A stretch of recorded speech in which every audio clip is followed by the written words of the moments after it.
Thanks everybody for attending this panel on careers that keep you outside, science and stewardship in the field. So we'll just start with introductions and then jump into the questions. There will be 5 or 10 minutes at the end for Q&A for all of you, and we hope you enjoy the panel. So I'll start myself. I'm Sophie Christel. I'm the management analyst in the Natural Resources Department at the Midpeninsula Regional Open Space District. And as the management analyst, I work on projects related to climate change resilience, greenhouse gas mitigation, and cultural resources, as well as some other side duties. And I will pass the mic.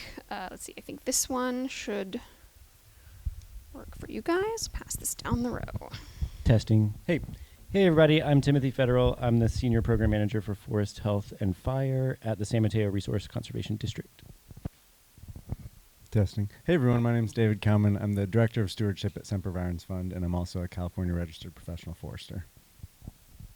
Hi everyone, I'm Laurel Bard. I am a Forest Health Program Manager at the Project Conservation District of Santa Cruz County. Hello, good afternoon. I'm Dana Page. I'm a Natural Resource Program Manager for Santa Clara County Parks. All right, so we'll start off. The first question is to get a little bit at your background. So can you give us the short version of how you ended up in the job or career path that you're in now? And tell us if there was anything unexpected that occurred or you encountered in your career path along the way. I'll try to keep this short. I think for all of us, it could be a long story. But I was going through some life experience. Actually, my dad had just passed away, and I was sitting above Pescadero Marsh in Pescadero out on the coast. And I thought to myself, man, life goes by quick, right? And my dad was relatively young speaking when he passed. And so I decided at that point, looking at the marsh, that I was going to pick a job that I was passionate about that made a difference. But the other thing, too, that goes in with that, if you look up the stats, 75% of your life is spent sleeping and working. So I advise also to have a very good mattress. And like your job, because then 75% of your life is pretty good if you can get those covered. So I decided then. I was in community college. And it took me a very long time because I had to work while I was in college. So I'm one of those 6-year community college associate degree people. And then I transferred to UC Santa Cruz, where I got a bachelor's in environmental studies. And then it was the 2008-10 recession era, and there was like no jobs. And then I said, hey, I should probably get a master's. And I ended up going to the University of San Francisco and getting a master's of science in environmental management. But I also worked at parks. I did all sorts of things. I worked for consulting firms. I worked at parks, doing all sorts of stuff. And then when I left parks, I was like, man, I really liked the culture of what a parks department, regardless of its state park, county parks, East Bay regional parks. And then so I kind of did all this stuff and eventually found a job opening at Santa Clara County Parks, and started at the lowest position in the Natural Resource Management Program, which is a coordinator, became a supervisor, and now I'm the manager running the program.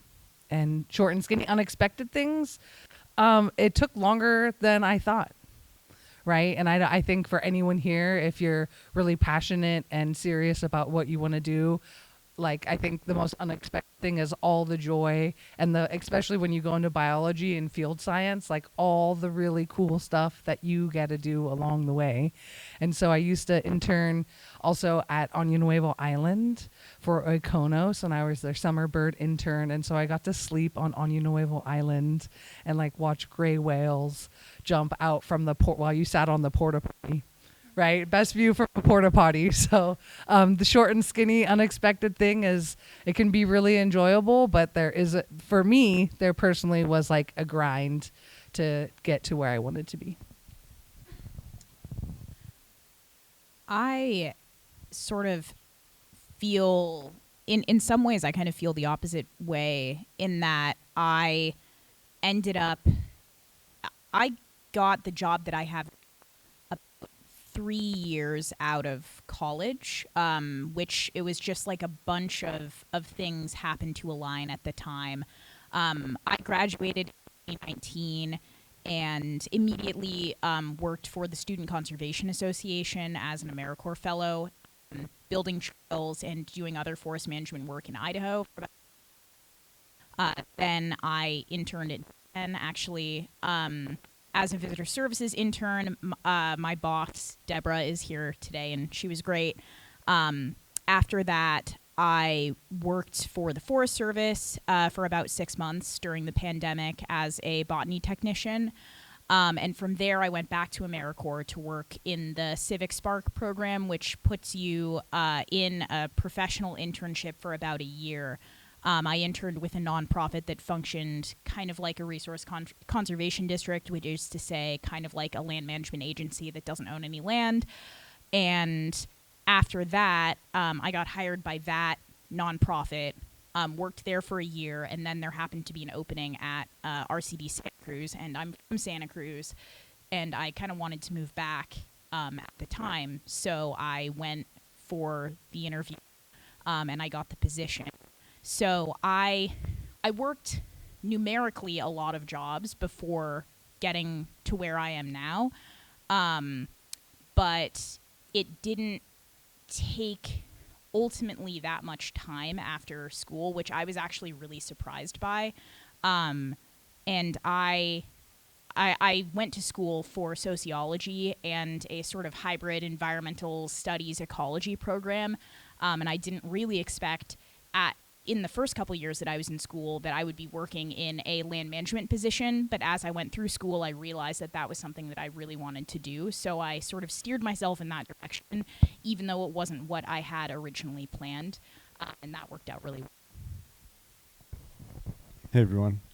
So I did my undergrad at UC Santa Cruz, also an environmental studies student, but my focus was agroecology and sustainable agriculture at the time. So I had big dreams of buying 20 acres, living on a farm, and that was going to be my existence. I graduated college and I discovered that land was expensive and farming didn't pay all that much. So I was offered 2 positions right out of college. One was pruning apple trees for Route 1 farms in Santa Cruz, and then the other was doing trail maintenance for the National Park Service up in San Mateo, Marin, and mostly San Mateo and Marin.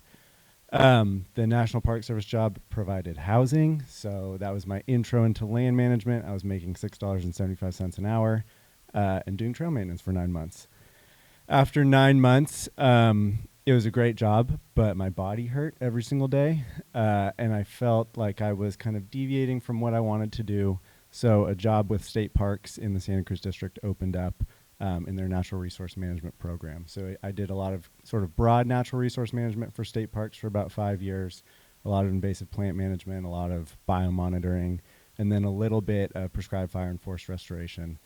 And that kind of opened my eyes to the forestry side of things. In 2018, I decided I needed to specialize. So we had a wildlife biologist in the district, we had a botanist in the district, we had kind of a project manager in the district, but what we did not have in the district was a forester or someone who was more focused on forestry. So I went to San Jose State. I studied prescribed fire and old growth coast redwood stands in Big Basin, so very specific. And then did my master's from 2018 to 2020, defended my thesis in April of 2020.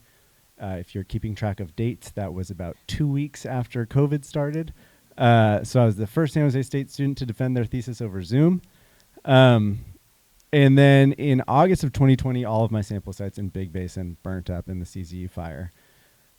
Worked the CZU fire for about 6 weeks, got a job at the San Mateo RCD, which is where Timothy works, managing big forestry projects. I did that for a handful of years and then just transferred over to Sempervirens Fund about a year ago. I guess I don't remember exactly what the question was, but something that's surprising. My undergraduate degree is in agroecology and sustainable agriculture, which is nothing that I do now. I do love gardening. It's what I do during my free time, so I learned some useful skills. So that's surprising. And then the other surprising thing is that typically to become a registered professional forester in California, you go to an accredited 4-year university like Cal Poly Humboldt, Cal Poly SLO, or Berkeley, and then you work for a timber company for 3 years before you take the forester's exam. I did not go to an accredited university, and I have never worked for a timber company, so I took the most circular route to passing my forester's exam of anybody I know. So I do not have the typical forester background, but I do have a bit of experience in forest ecology and land management. Thanks, David. Okay, so I grew up in North Carolina on the East Coast and went to school at the University of North Carolina for geography, and then got my master's at Appalachian State, also in geography. And also, like Laurel, my first position out of college or grad school was with the Student Conservation Association as a AmeriCorps intern, an invasive plant technician in Alaska at Wrangell St. Elias National Park. I think I just wanted to go like as far as possible that I could away from home. And Wrangell St. Elias National Park, if you've never heard of it, is the largest national park in the country and also one of the least visited out in, it's, if you're familiar with Alaska, it's like 5 hours east of Anchorage.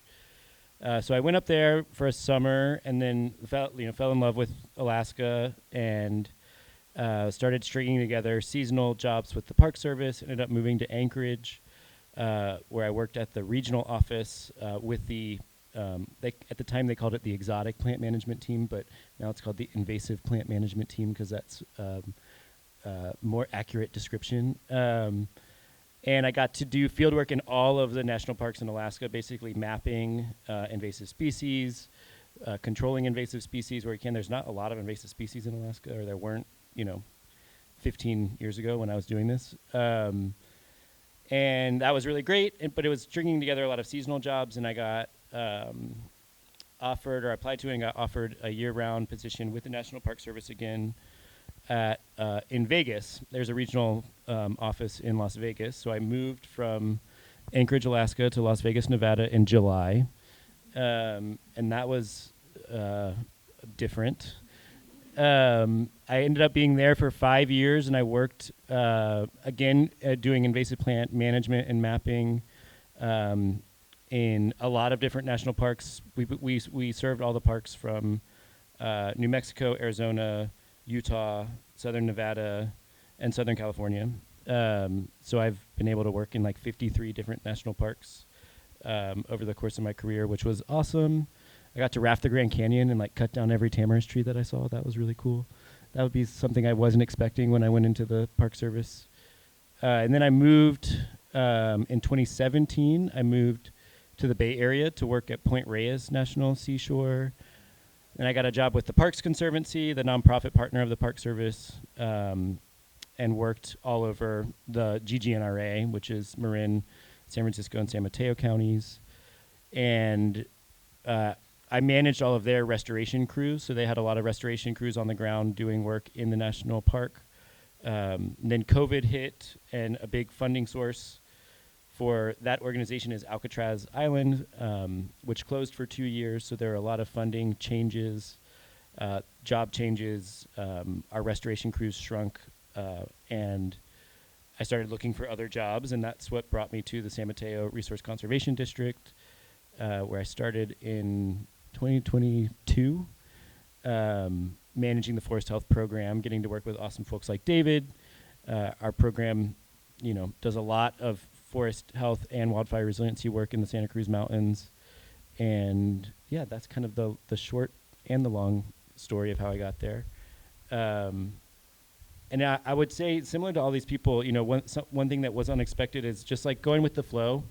And I never thought I'd like live in Las Vegas or Alaska for that matter. And I never thought I'd end up in the Bay Area out of all those places, but I just kind of followed what was next and ended up in really cool places and positions. So Edward, the the question, so first, if you could just introduce yourself and your position, and then the question is getting at your journey into your current career and if there was anything surprising that happened along the way. Yeah, sorry for being late. There was a ton of people at my booth out there, so kind of lost track of time. So my name is Ed Culver. I am the Fisheries Biologist for East Bay Regional Park District in Alameda and Contra Costa counties. I've been in that position since 2017. How I got to that position is I'm originally from Michigan, but went to high school in Indiana, a very incredibly small town. I had a graduating class that was smaller than the number of people in this room, and I always knew I wanted to work with animals, and my guidance counselor said, well, that means you have to be a vet. And so I went to vet school, and it was the worst 2 years of my life. I, by happenstance, happened to meet the dean of the School of Natural Resources while I was at school at Purdue. And within, I think, 24 hours, I changed my major to natural resources. I have always been interested in wildlife and fisheries, but decided to specialize and focus more in fisheries. So I completed my undergrad in both wildlife and fisheries, but then graduated, came out here, got what I thought was the opportunity of a lifetime, which was to work on Lake Tahoe with Lahontan cutthroat trout. And so I spent a year scuba diving in Lake Tahoe, which is pretty awesome if you've never had a chance to do it. I then realized that I had to get a master's degree because predominantly in this field, you usually have to, at least in wildlife and fisheries. So ended up going back to the Midwest to University of Illinois and did my master's on the effects of electrofishing to 12 native and non-native fish species of the Mississippi River. So I worked from Minnesota all the way down to Louisiana collecting fish. It was a lot. I've never experienced humidity like I have in Louisiana, but knew that I wanted to come back out here. So pretty much as soon as I had the chance, I moved back out to California. I don't remember applying for the job that I have now. I was applying for so many jobs after my master's that I genuinely do not remember applying for this job. But then was emailed and asked if I wanted to interview for it. So I hopped on a plane and flew out here and interviewed for the job, flew back, and I was in the airport when they offered me the job. So it was completely unexpected. Really was just applying to anything and everything that I could, and this just happened to be the one that I was the most excited about. So I guess what is surprising about my work is that even though I'm the fisheries biologist, it is a very small part of my job now. I am fortunate enough to have experience with fish and amphibians and reptiles. And so not only do I do fisheries work, but I also do amphibian work with the California red-legged frogs, California tiger salamanders, spadefoot toads, foothill yellow-legged frogs. I do western pond turtle work. I do Alameda whipsnake work. So it really runs the gamut. I also do habitat restoration, so habitat restoration for those species, which includes like permitting and grant writing and a lot of desk work that I didn't initially anticipate doing. So that is a perfect segue into the next question. Thank you, Ed. And since this next question is a little bit less, requires a little bit less explanation maybe than the first one, let's try and keep answers to this one brief, just so we can keep on moving because we have some meatier questions down the line. So you can't get into this career path if you don't like to be outside. But at some point, all of us, as Ed said, have to sit behind a desk and do the desk work. So if you could just briefly say how that balance of field work and office work has changed throughout your career. And when you're working in the office, how do you also make sure that you still get to spend some time outside in your job? I'm very fortunate. I have my ideal job. I during the summer and during field season, I'm 75% outdoors, and then during the winter, I'm 75% indoors. So my job sort of flip-flops every 6 months. So I have a little bit of that work-life balance. I know in the summer I'm going to be outside pretty much every day, and then in the winter I know I'm going to be inside pretty much every day. I do have random opportunities to go do field work in the winter, and I have random opportunities to do office work in the summer because, as everyone can tell you, emails don't stop when you're out in the field. And so you'll come back from being out in the field and have like 150 unanswered emails. So it's nice to have a little bit of time to answer those. So I have the perfect balance of indoor and outdoor. I don't. But I, kind of as David said, I worked in the field doing invasive plant management for a long time, for many years, and towards the end of that, my body started to hurt a lot. And so in some ways, the transition back into an office position was like needed. But I would say my current position, I probably have the opportunity to get into the field once a week. I think it actually happens a little bit less than that on average, but I supervise people that are in the field 75% of the time and get to hear their stories. But I skipped this on my previous answer, but a cool side gig that developed for me based on my experience was I actually am the environmental compliance officer for the Burning Man project. So I manage all of Burning Man's environmental permits. So that actually is like a 6-week outside every day vacation that I take from my day job. So that kind of fills my outdoor niche. Yeah. I also don't have the perfect office to field ratio, I don't think. From 2015 to 2020, I spent almost every single day in the field, and I started to get burnt out on it. So during my thesis work for my grad program, I spent like 4 months every single day in old growth and big basin measuring trees, which sounds like wonderful and fantastic and everything I wanted. And I absolutely hated it by the end. I was just counting twigs on the ground, and I was alone in the forest all day. So I also had a welcome kind of transition to some more office work.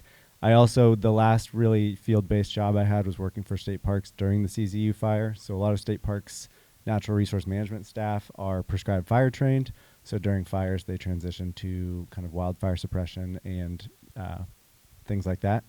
So for 6 weeks, I was working like 12 to 16-hour days, and I was getting really tired.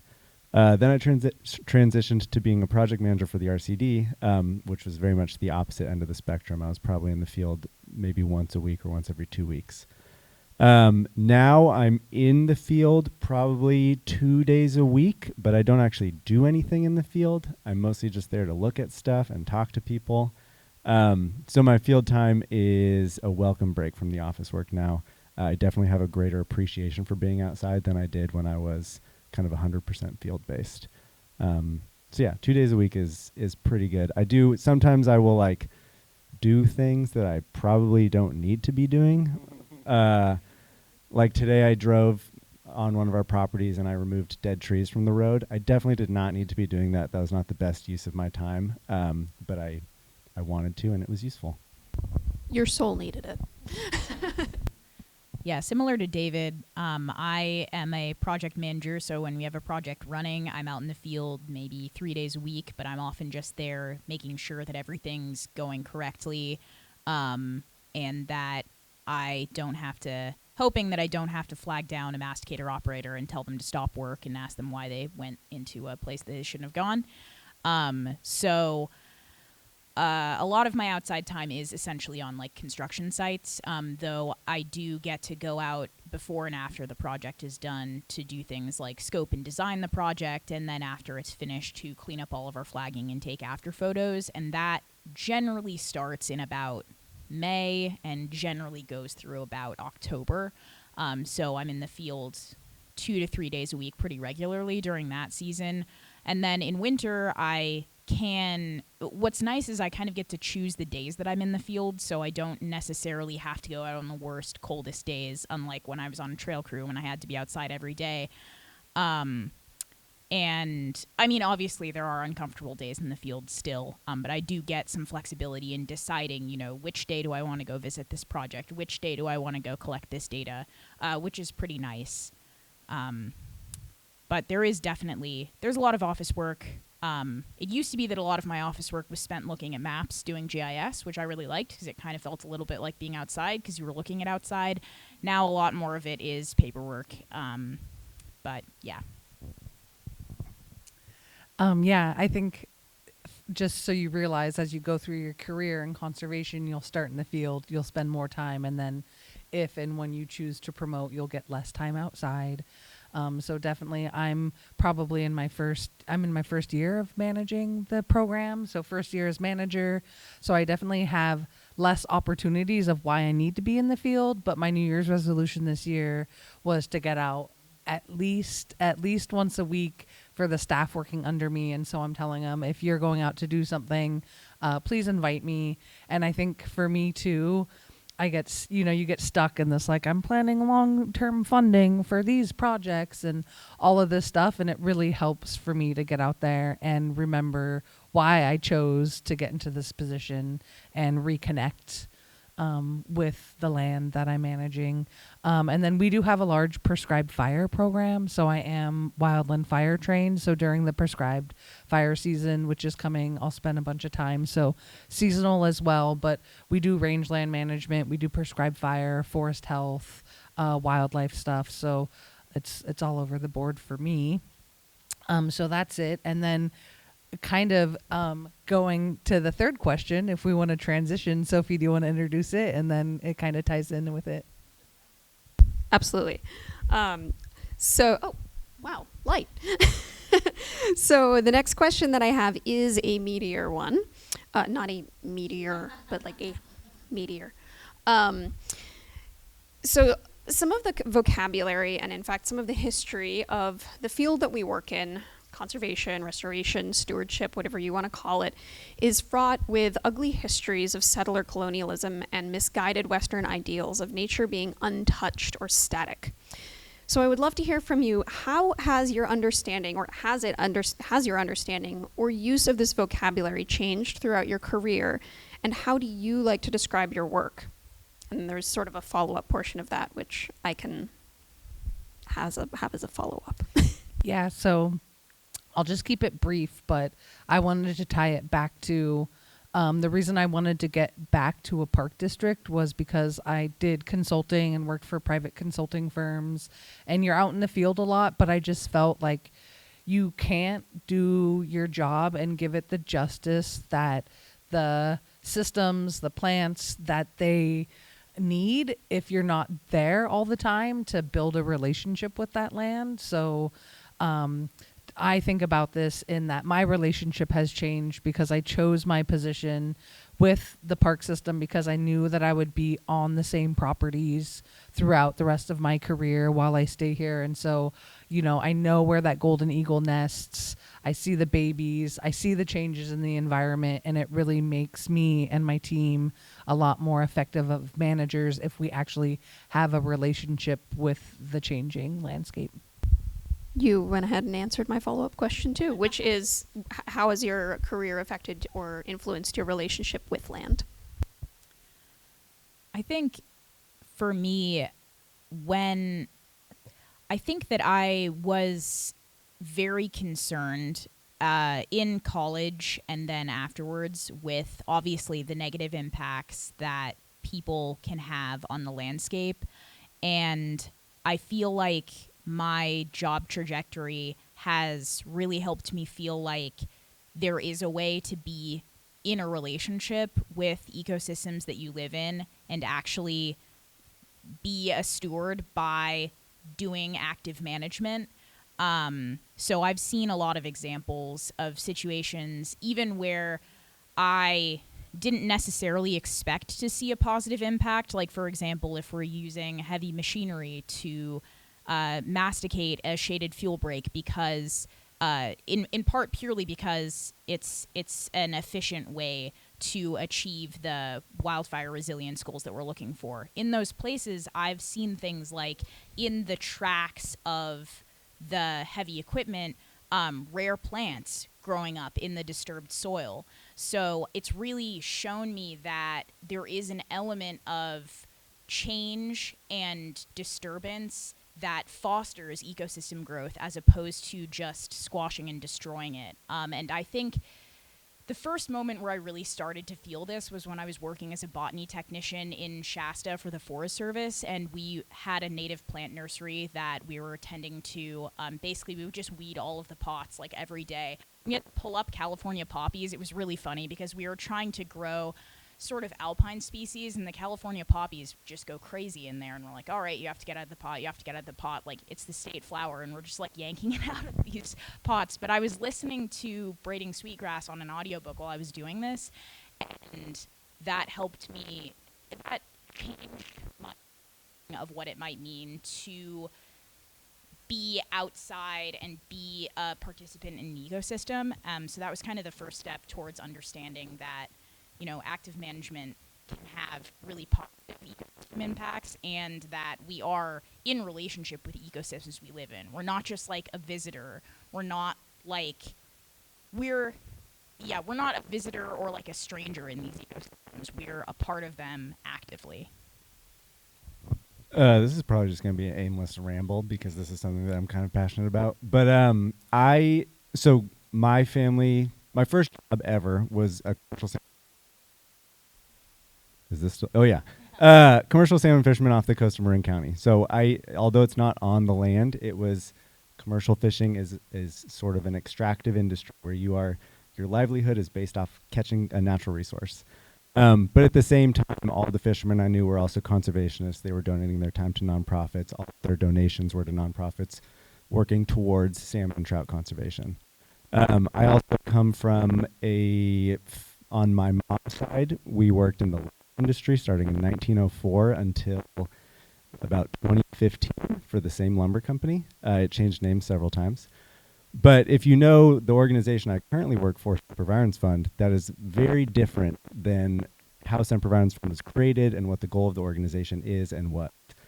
So then in college, I transitioned more towards kind of public agency work and nonprofit work, and a lot of the conservation world is or was developed based off the assumption that humans were separate from the natural world, or that humans were kind of detrimental or damaging to the natural world, which absolutely can be the case. But it is not the case that humans are separate from the natural world. All of the biodiversity that we see in this largely there because of human management for 10 or 11,000 years, active human management. And even now, if you're not active managing, you still have an impact on the landscape.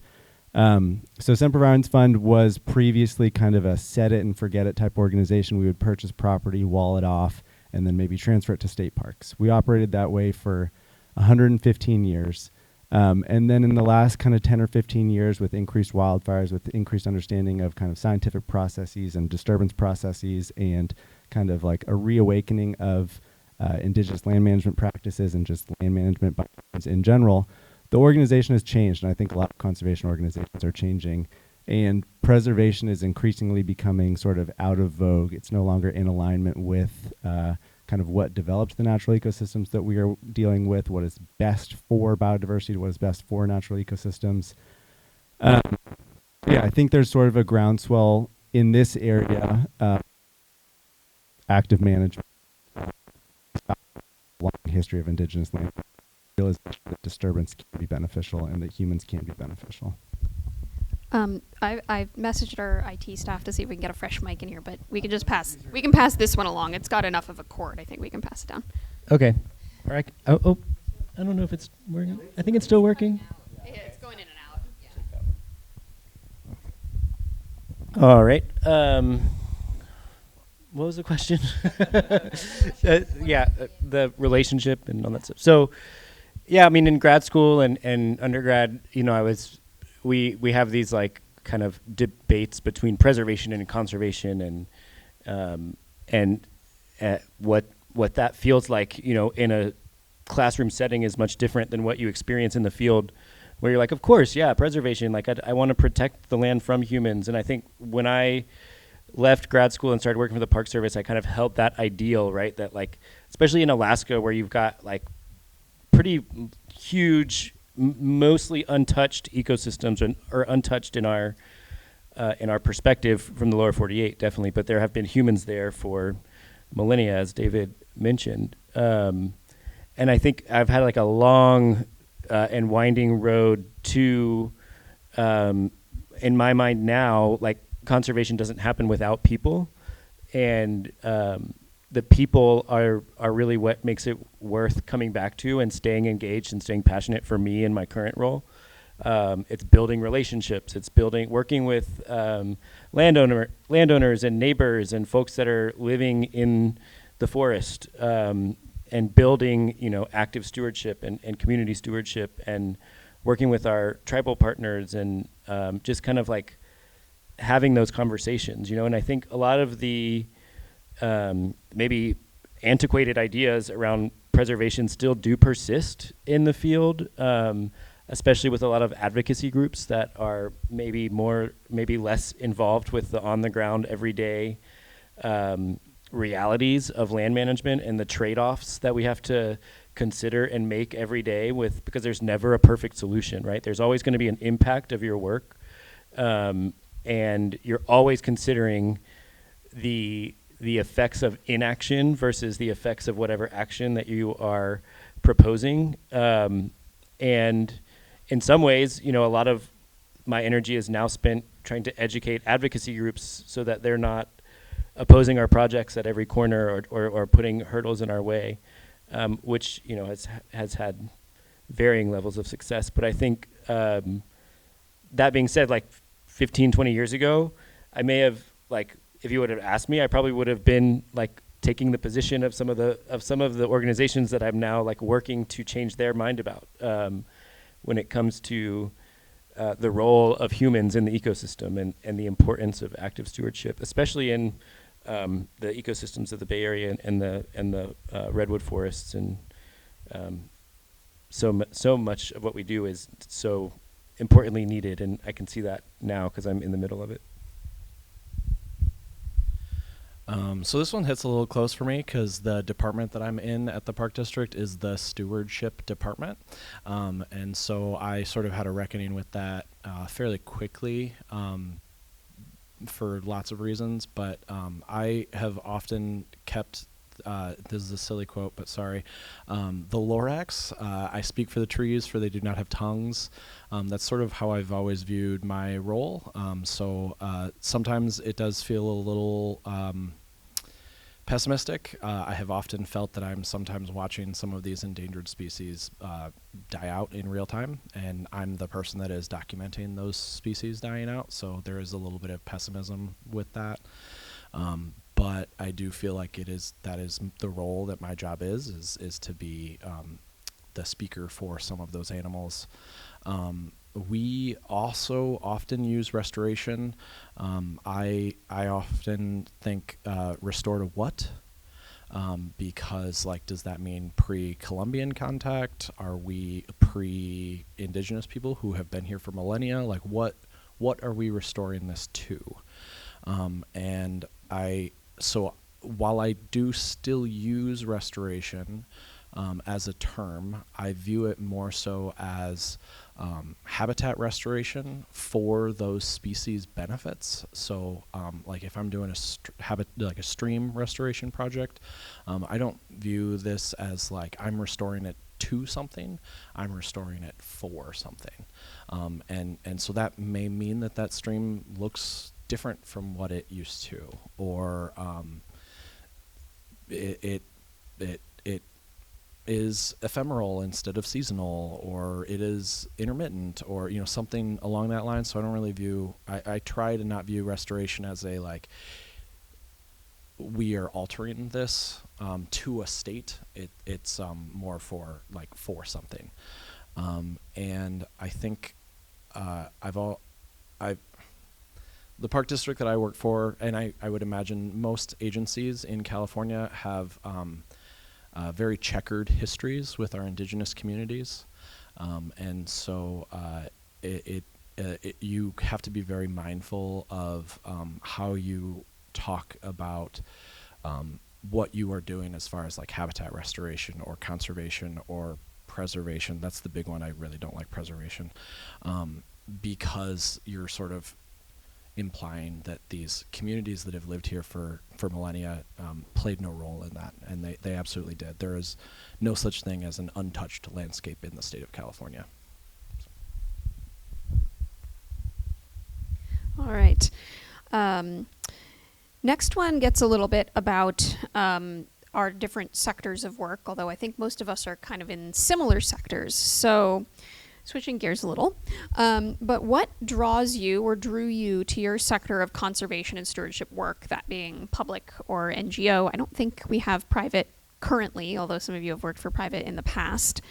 And if you interact with other sectors through your work, what have you learned through those interactions? So I work for a public agency. I work with the public a lot. I work with people to educate residents and citizens about the necessity for restoration and stewardship of lands. I do work with private a little bit, mostly as a consultant basis. But I was really drawn to public. I did not want to work in private agencies or, private. I really wanted that working with the public component. I really do, again, the Lorax. I do really view my role as educating people related to the habitats that we live in. A really great example, and this is just because it happened within the last week, was I had a person that I was talking to in the Berkeley Hills about there's a bunch of American bullfrogs in several ponds and streams in the Berkeley Hills. Obviously, it's a non-native species to California, and so this person came to me and was really quite upset that I was removing these species, and I was able to use it as an educational opportunity to sort of say, like, we're talking about how, because it was in a botanic garden, a California native botanic garden, and so they were saying how they loved coming and seeing all these native trees and native plants, and that they just couldn't believe that I was removing these frogs, and so I used it. I was able to use it as an opportunity to say, like, well, these are a non-native species, and by removing them, we are giving the California red-legged frogs, which also exist here, an opportunity to actually establish and grow, and so I really do appreciate that educational component of my job. I love bullfrog removal. We also call them killing bullfrogs. There's a whole multitude of ways to do it. But the public versus private thing, my main motivation when I started in the public sector was public service loan forgiveness. So I finished my graduate degree during the Obama administration, and there was a program that started then, it still exists. It's called public service loan forgiveness. So if you stay in the public sector, which also includes nonprofits, for 10 years and make your minimum payments, the balance of your loan is forgiven. And so for that reason, I never applied to jobs in consulting or the private sector, and it actually came true for me. My loans were forgiven in January of 2020, last year, whatever that year was. Yeah. So that was a big motivating factor for me. If I look back on like the balance of my loans versus like what I could have possibly made in a consulting career, I don't know if that was the right choice, but I am really happy with where I'm at now. And one thing about working for a resource conservation district is that you do work with all sectors, right? So we work with like private timberland companies, we work with private landowners, we work with nonprofits, we work with other public agencies, and seeing the perspectives and kind of like trying to find consensus amongst all those groups is really fun for me. But I don't know that I would like go into the private sector now unless I was like maybe starting my own consulting firm or something like that, which seems scary. I don't want to do that. This is probably going to be another aimless answer. I think in the world of conservation, there's a lot of people put nonprofits and government agencies on a pedestal. for a lot of reasons. There are a lot of good government agencies that do great conservation. There's a lot of good nonprofits that do great conservation. And there's a bit of a demonization of private property and private industry and private land managers. And over time, I've just come to realize that it's not necessarily as binary as it's often talked about as. So I primarily now work with private timber companies. There are absolutely some private timber companies who are doing fantastic conservation. They're just doing it a little bit quieter than the nonprofits, and they're doing it a little bit quieter than the government agencies. They're doing it behind locked gates. They're not getting public funding. They're not posting about it on social media, but they're still doing very meaningful conservation. And then there's some nonprofits who are very publicly talking about the good things they're doing and their decisions that are being made that I don't necessarily agree with from an ecological standpoint or from a natural resource processing standpoint. So I guess just over time I've learned that it's a lot more nuanced than I once thought it was. I went into the government because I thought we had no kind of for-profit incentive. Government is just solely good. We're doing it for the public benefit. And government has its own kind of pitfalls, and nonprofits have their own pitfalls, and for-profit has its own pitfalls. And it's just a lot messier, a lot less binary than I thought it was, and I think than people talk about. Yeah, I've only ever worked public, so I don't have much to add. I guess I worked for a nonprofit at one point, but I like working for the Resource Conservation District specifically, in part because we don't own any land, so we get to work on all sorts of land ownerships in all sorts of places. We get to work with state parks, who are great partners, so we get to do big projects on their land. We also get to do some smaller projects or some projects that are big through connectivity, but each parcel only has a little bit of work done on it. When we work with private landowners, we're also non-regulatory, so people tend to trust us with actually going out onto their property and giving them advice, because they know that we're not there to red tag them. We're not there to get them in trouble for what they might be doing wrong. So I like that people in my case tend to trust my organization to be able to give meaningful advice about stewardship, in part because we don't have any ability or desire to get them in trouble. And I think that that's a really good place for us to be in, because then people will show us things that they're doing wrong, and we can actually give them constructive advice on how to do it better without also punishing them as soon as we see it. So that is a big perk of working for a resource conservation district, because you get to go everywhere and people do tend to trust you. I didn't go into research because, like David's experience, you end up in the woods and isolated or islands by yourself. And so if you generally do PhD work and go into research, you're with a small group of people. So you better get along with those people really well. But same that other people had said, my favorite thing is I chose to go back to the government and the parks because I love interacting with the public and having that interaction. And I still, even though we're managing resources, get to teach and do interpretive programs and do a lot of public interaction as well. But why don't you introduce the next question? I'm trying to keep us on time here. Thank you. I appreciate that. And I think I might just skip the last question on your list in lieu of audience questions. But the last question I have is, are there any new or emerging niches in this career field that you're really excited about for the next generation of conservation professionals? Yes. And I see there's definitely a big push. So looking at this panel, 3 of you guys work on primarily forest stuff. So definitely with the increase of wildfire and wildfire risk, there's a huge area of people hiring and pushing forward huge forest health projects. County Parks is involved in some very large partnerships with the Fire Safe Council. So definitely if you're into forestry, if you're into fire stuff, but something that I think is interesting that's kind of a new niche is I'm going to talk about our prescribed fire program. That now there's a lot of drone technology And so I think the interesting niches are going to be how technology is going to start implementing and being able to do some of the work that you used to have to do on foot. So generally when you do a prescribed fire, you have a drip torch, and that drip torch shoots out diesel, a mix of diesel and gas that lights the fire. And then they have all these really other cool things like these fairy pistols that you get to shoot that are like, they had a helicopter that would shoot out these lit little golf balls. So just like, what is the quickest way possible to catch this vegetation on fire?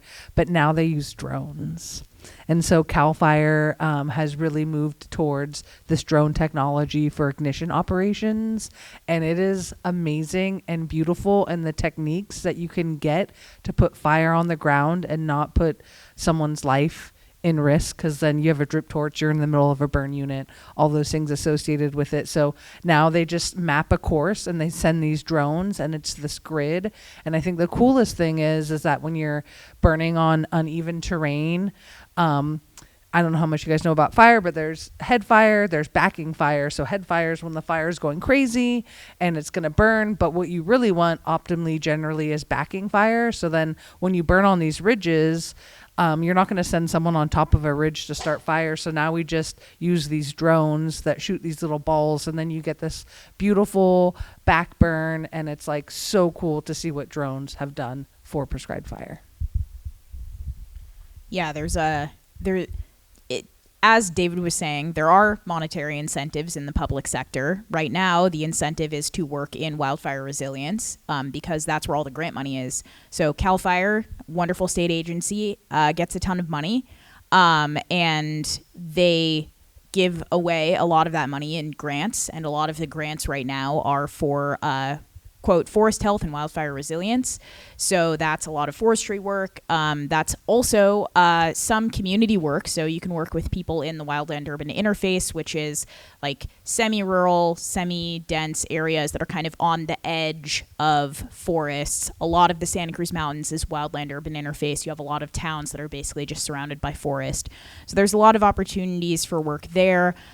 Also, the state has really started to help and support prescribed fire, not just in the cutting edge technology way, but also in the old fashioned boots on the ground way. So that's a sector that is definitely ramping up. There was just a bill or some sort of resolution passed recently that said that RCDs are supposed to be one of the agencies at the forefront of implementing prescribed fire. So that's something that we'll have to expand into. So that's a great opportunity for new professionals. I'm going to be really, really fast. I think from like an ecological processes standpoint, I think disturbance ecology is really, really interesting. Like impacts from prescribed fire, impacts from heavy equipment, impacts from any sort of disturbance you want to do. Understanding those impacts is important as forest restoration and just restoration in general incorporates more disturbance. From a practical standpoint, I'm going to just preach about becoming a forester. There's a lot of foresters who work for industry. There's a lot of foresters who work for CAL FIRE. There are very few foresters who work for resource conservation districts or who work for nonprofits. I'm a very just small speck in the forester world throughout California. And I think as kind of traditional forestry starts matching up more with restoration forestry, there's a need for experts who have, a lot of foresters have ecological knowledge, so nothing I'm going to say is disparaging them. But it's important to have the practical knowledge that comes with kind of traditional forestry paired with the ecological knowledge that comes with being like a forest ecologist or coming from academia. I think there's going to be a big need for that in California in the next forever. Yeah, I'll second that. Yeah. And I'll just say that we also work with contractors to do a lot of our work. So there are private companies that we hire to manage biomass or to cut down trees, because yes, you must cut down trees to have a resilient forest. And Sempervirens did a great article about it. You should read it. But there's the need for contractors, licensed timber operators, and that is it can be a very lucrative field. So we need more of that. I'll just be also very fast. When I came up through school, I cannot tell you how many people that I went to school with that got into fisheries because they loved fishing for largemouth bass. And so it is really refreshing to see that the next generations are a lot more interested in like watershed scale ecology and restoration that did not exist 20 years ago. It was just like, I want to go fishing for bass. How can I get more bass here? All right, thank you very much to our panelists. I think we have time for maybe 1 or 2 questions, so I can hand off the mic to someone from the audience. Saw your hand first.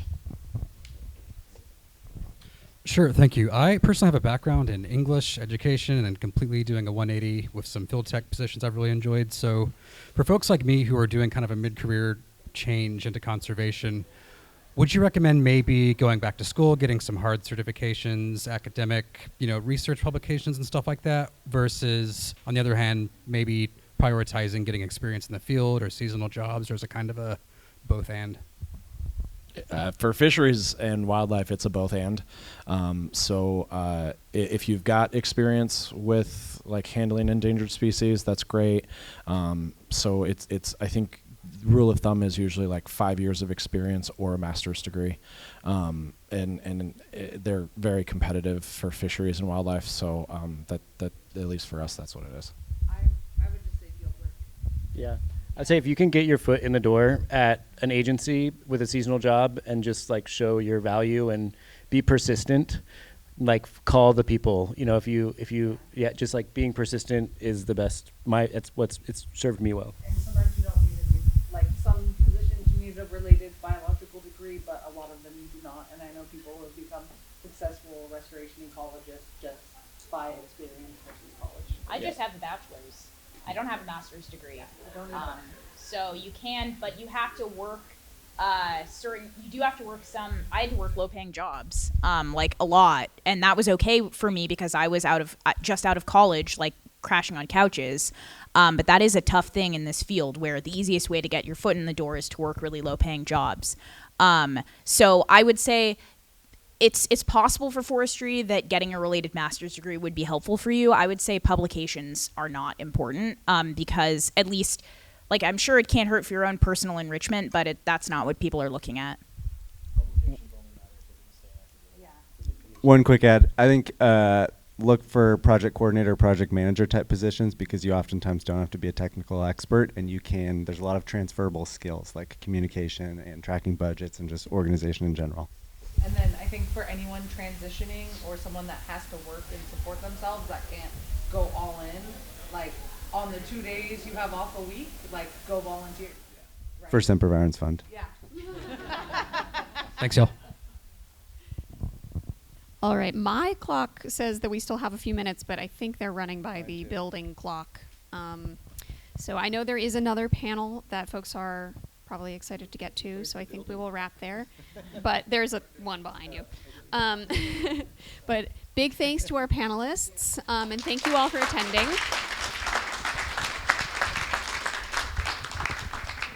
And I do